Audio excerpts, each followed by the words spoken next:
Assalamualaikum dan salam sejahtera saya ucapkan kepada Dr. Hafifi. Saya, Dainur Syahira binti Muhammad Asli akan membentangkan tajuk kajian saya iaitu analisis kesalahan penggunaan imbuhan dalam penulisan Bahasa Melayu Murid Tahap 2 suatu tinjauan. Berikut merupakan kandungan slide pembentangan saya. Pengenalan. Pembelajaran bahasa merupakan pembelajaran yang mustahak kerana bahasa menjadi asas untuk membolehkan seseorang berkomunikasi dengan sesama menurut Dewa, Mei, Mulyani dan Hamdah Siti Hamsanah Fitriani 2018. Pembelajaran bahasa Melayu bukan sahaja lisan tetapi merangkumi juga aspek penulisan. Nur Hidayu dan Yahya 2016 menyatakan bahawa kemahiran menulis karangan merupakan peringkat tertinggi dalam peringkat kemahiran berbahasa. Kemahiran ini juga merupakan kemahiran tata bahasa dan merupakan komponen wajib dalam mata pelajaran bahasa Melayu. Penyataan masalah. Terdapat banyak kajian yang membuktikan kesalahan imbuhan masih berlaku dalam kalangan murid. Kesalahan imbuhan yang kerap dilakukan oleh murid adalah dari segi penggunaan imbuhan awalan di, imbuhan awalan men dan alomofnya menurut kajian yang dilaksanakan oleh Al-Hadi dan Zaitul Akma pada tahun 2018. Fokus kajian. Kajian berfokus kepada meninjau masalah murid-murid tahap 2 di SJKC St. Joseph Papar yang kurang menguasai kemahiran menulis bahasa Melayu. Kajian ini dijalankan untuk menganalisis faktor kesalahan penggunaan jenis imbuhan dalam penulisan bahasa Melayu. Objektif kajian ada dua. Yang pertama, mengenal pasti kekerapan kesalahan penggunaan imbuhan yang lazim dilakukan dalam penulisan karangan bahasa Melayu. Objektif kajian yang kedua, mengkaji faktor yang menyebabkan murid melakukan kesalahan penggunaan imbuhan dalam penulisan. Soalan kajian ada dua juga, iaitu yang pertama, berapakah kekerapan kesalahan penggunaan imbuhan yang lazim dilakukan dalam penulisan karangan bahasa Melayu? Soalan kajian kedua, apakah faktor yang menyebabkan murid melakukan kesalahan penggunaan imbuhan dalam penulisan? Baik, seterusnya beralih pula kita kepada skop dan batasan kajian. Skop kajian.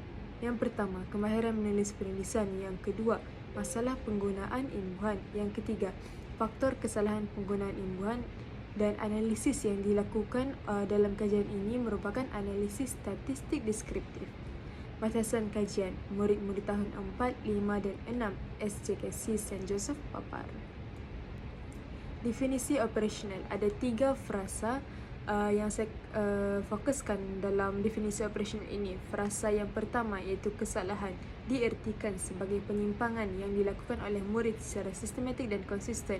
Frasa kedua, penggunaan perihal menggunakan imbuhan yang tepat bersama kata dasar. Dan frasa penting yang ketiga iaitu frasa imbuhan diertikan sebagai bentuk penambahan pada suatu kata.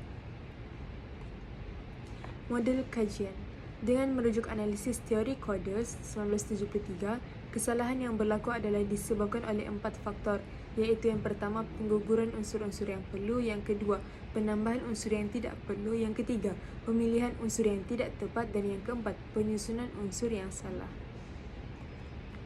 Dapatan kajian lalu. Menurut Al-Hadi dan Zaitul Azma pada tahun 2018, mereka membuat kajian dan mendapati bahawa kesalahan dalam penulisan pelajar bahasa kedua itu pelajar Cina dari aspek morfologi. Hasil kajian membuktikan bahawa kesalahan imbuhan yang kerap dilakukan oleh murid pelajar Cina dalam aspek morfologi adalah dari segi penggunaan imbuhan awalan di, imbuhan awalan men dan alomofnya. Nursidah Jamaluddin dan Fairuz pada tahun 2010 pula menyatakan bahawa kelemahan tata bahasa murid Cina dalam karangan pula mendapati terdapat kesalahan imbuhan yang sering dilakukan seperti imbuhan awalan ber, ke, men dan pe. Reka bentuk kajian, kaedah triangulasi. Mengintegrasikan beberapa pendekatan yang berbeza bagi mendapatkan lebih daripada satu bentuk data. Sejajar dengan objektif pertama, kaedah kuantitatif lebih sesuai digunakan untuk mengenal pasti kekerapan kesalahan penggunaan imbuhan dalam karangan murid. Bagi objektif kedua pula, iaitu bertujuan menganalisis faktor kesalahan penggunaan imbuhan, maka kaedah kualitatif digunakan untuk menjelaskan kedua-dua aspek tersebut secara deskriptif dan terperinci. Persempelan digunakan bagi mengumpul data daripada sekumpulan murid tahap 2 di SJKC St. Joseph yang bertepatan dengan objektif kajian. Kemudian persempelan ini juga bertujuan untuk memenuhi kriteria yang ditetapkan dalam kajian dan tergolong dalam populasi kajian. Instrumen kajian ada dua. Yang pertama, barang maklum balas. Yang kedua, buku catatan. Borang maklum balas digunakan bagi mencatat tinjauan awal kajian pada peringkat bacaan hasil daripada kajian-kajian terdahulu tentang kajian ini. Buku catatan pula digunakan untuk merujuk kepada 30 sampel teks karangan yang dihasilkan oleh murid. Kesahan dan kebolehpercayaan. Instrumen-instrumen kajian yang dibina perlu melalui proses kesahan dan kebolehpercayaan agar semua data yang diperoleh tepat dan boleh dipercayai. Kesahan dan kebolehpercayaan digunakan bagi mengukur data kajian yang dibuat agar lebih tepat dan berkualiti. Kajian rintis. Satu kajian rintis akan dijalankan sebelum kajian sebenar dilakukan bagi mengukur kebolehpercayaan, kesesuaian struktur ayat dan istilah-istilah yang digunakan dalam soal selidik kajian. Kajian rintis akan dijalankan di SJKC St. Joseph Papar dengan murid-murid tahap 2 seramai 30 orang responden. Kaedah pengumpulan data, triangulasi. Yang pertama, kepustakaan, iaitu saya akan memeriksa semula ataupun mencari hasil kajian lalu, kajian terdahulu bagi membantu lagi kajian yang saya lakukan sekarang. Kemudian pemerhatian. Pemerhatian ini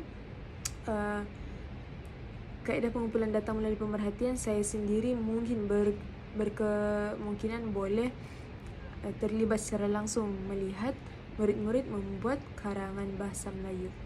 Dan seterusnya, analisis dokumen, menganalisis data setelah memperoleh sampel teks karangan daripada murid-murid 30 orang responden tadilah. Kemudian berikut merupakan kerangka konseptual. Semua butiran tadi yang telah saya gabungkan dalam bentuk peta minda bagi memudahkan pembaca untuk memahami kajian saya. Prosedur penganalisisan data. Pengkaji kuantitatif menganalisis data dengan menggunakan langkah-langkah berikut. Yang pertama, mencatat tinjauan awal kajian pada peringkat bacaan hasil daripada kajian tertentu. Yang kedua, merujuk kepada sampel teks karangan yang dihasilkan oleh murid. Yang ketiga, setiap sampel teks karangan akan dianalisis secara satu persatu dengan cara membaca, menyamak, menelpasti dan menyenaraikan kesalahan penggunaan imbuhan yang terdapat dalam setiap sampel teks karangan. Rumusan. Kesalahan imbuhan dikenal pasti mempunyai hubungan kait dengan aspek makna gramatikal. Apabila murid menggunakan imbuhan yang salah, akan memberikan kesan terhadap perubahan makna gramatikal dan makna konteks satuan ayat. Terdapat kata yang tidak mempunyai makna selepas mengalami proses pengimbuhan yang salah, menyebabkan impak dari segi penerimaan makna ayat. Murid memahami tujuan menulis ayat, iaitu dari segi makna yang disampaikan, namun penguasaan sederhana dalam aspek pengimbuhan membataskan mereka untuk menyampaikan maklumat itu seperti mana yang difahaminya. Berikut merupakan senarai rujukan yang saya rujuk bagi membantu dalam menyelesaikan dan melengkapkan slide pembentang saya pada hari ini.